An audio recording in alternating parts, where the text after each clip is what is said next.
Sana, lai tahu sana asal mulonyo, caritonyo tentang Monas go sana. Ba kok bisa tagak lurui Monas di ibu kota Jakarta go gitu ah. Ale tahu sana ceritonyo. Kalau awak yo ndak pasti cerita awak do gitu ah. Tapi sebagian cerita dengar-dengar dari orang tua-tua dulu masana.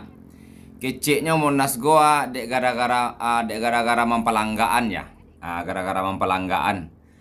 Orang luar daerah negara awak ko nyo pelangganyo den kuah, den mau de kuah. Di negara-negara lain mau de tulo, den kuah, kulo mau di nyo kalau bahasa awaknya pula nang pelanggaan je kan. Jadi menurut sejarahnya sana Monas ko terjadinya dek gara-gara presiden pertama wak sana. Sama tahu lah sana presiden pertama wak dak.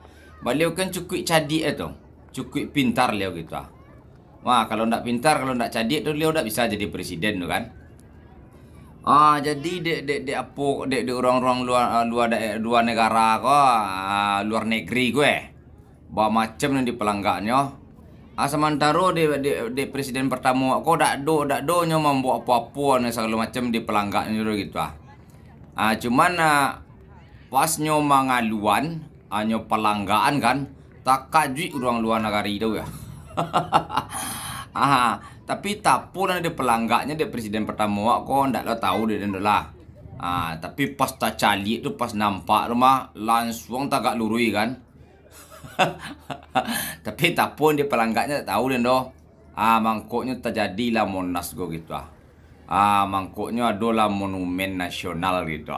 Tak kata ceritanya masa nak. Jadi sambil berjalan-jalan di ko sana kok sana nan pengen nan nilai tahu ba alo cerita Monas go. Dia pula kete dia gila lah info di komentar kok yo lai santiang lo sana co presiden pertama Ba aku bisa terjadi Monas namanya gitu wadena menditu lebih bisa ada mengecek sana ndak ngerti warna den do. Tapi ceritanya dek gara-gara itu ya. Itulah ceritanya. Dia sambil berjalan-jalan di sekolah ada ceritanya ke sana udah tuh. Ada gara-gara mempelanggaan ya. Pelanggaan saudaranya. Tiba di presiden pertama kok nyo pelanggaan sabananya gitu sah cie. Langsung tagaan di ibu kota Jakarta, langsung tagaan di Indonesia cie. Diakui oleh negara kan. Tapi tayo mo dito cerita tidak nak lo tantu di drama cerita orang tua namanya itu dan simaknya gitu Lah sana di video sih